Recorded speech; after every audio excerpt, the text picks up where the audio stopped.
Hey everybody, it's me, Thomas. I'm here to make a special announcement today. I'm not too great with video and doing this thing myself, so I've conscripted a little help. Hey Google, tell them what I told you. You said you would announce advisor for RocketBUSD. Did you do it yet? When, Rocket Bro?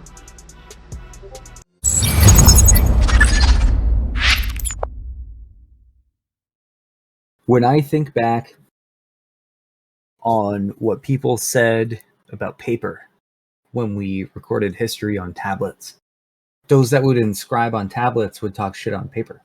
And the same people protecting the interests of paper are pushing back against crypto. The beauty of this is that the protocol doesn't care. That's why they're so afraid of it.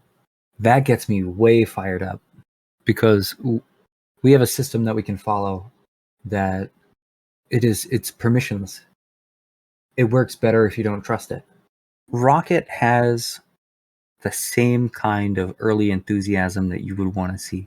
Everyone on the team has crypto experience and a desire not to give up when the market's low. I mean, that's beyond any kind of use case. That's a core fundamental for anyone to get shook about a project.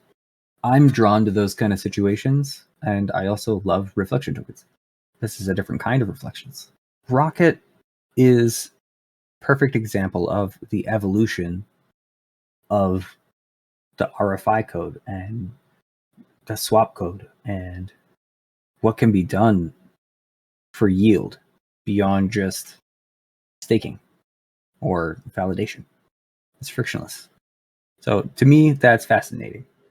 Exploring how that can work, reducing complexity, succinct value, I think something that Rocket can provide.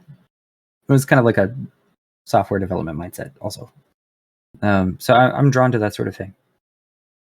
For me personally, my motives are going to be a lot different than any average person, but mostly because it's not about profit. It's about finding a great place to land, finding a place where you can be yourself and you can perform your craft and grow on that, right? There are things that I can provide to Rocket to bring it to the next level. Some people call it cheat codes, right? So, I mean, I don't mind that.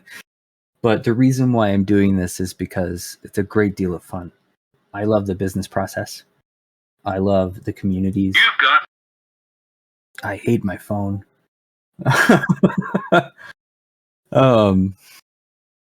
So for me, this is somewhat of a life pursuit than it is about career or it is about, I had to shift how I saw my life, I guess. And when I did that, it opened me up to a whole bunch of new things. And it stuck with me today because I still want to continue to do what I love. I set out doing what I love and became successful with that. And I see more of that, like that early spice, that secret sauce is here with this team. So, I mean, I said it from right in the beginning when I found out about RocketBUSD and that you guys are involved. And, I wanted to help, right? What's the best way for me to help is to be an advisor. Bring the substance to the table, right? Bring aerospace, bring the video game industry, bring fintech. I mean, I get way too hyped. Sometimes I get nauseous from how hype I get. And some people say, let's go to the moon in terms of value, but I say, let's go to the moon. Let's go to the moon. I mean, okay. So a lot of people say that they're going to do space stuff and don't, right? In front of us is an opportunity to actually go and do the space stuff. So if we really want to do this, and we could put advertising in space, we could facilitate intersatellite communications and fund very interesting technologies that would help this effort. That because one, we've got to save the planet, but we also have to colonize space. It's extremely important. So from the perspective of RocketBUSD, actually getting the community involved, actually getting people on board with this idea, it's already popular within crypto. Just using it alone as a marketing ploy, I really feel like nobody should have the right to say, go to the moon and have it mean the chart. But if a crypto project puts something on the moon, going to the moon is a very real thing. You're doing a lot of good for the space. You're raising awareness for crypto. You're showing that if it can be solely funded, these missions from a decentralized context, no centralized entity can then lord over what happens in space. I put a lot of time in R&D and these space projects because these aren't necessarily fun, as I feel they are important.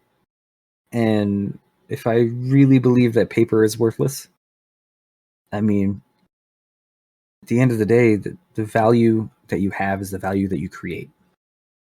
It's not the paper in your wallet, the crypto that you've got, right? Something's only worth what you can sell it for. There's a right way to do things and a wrong way to do things. Over the years, I've been blessed with the guidance to know how to do things correctly. And I'm not a gatekeeper of information. I don't like to do that. So what I like to do is connect people. So all of my contacts, it's like when you think about, all right, what are we going to do with aerospace? What do you want to do? So that door is open. The same with software development, entertainment industry. It seems like the door is opening with politicians. This is a very interesting time. I was going to slow down, but I think it's time to focus on what's most meaningful, what's most impactful. A lot of people will disagree with me on what is most impactful, but I think in time, people will see that this is calculated in a very, very positive way, I guess.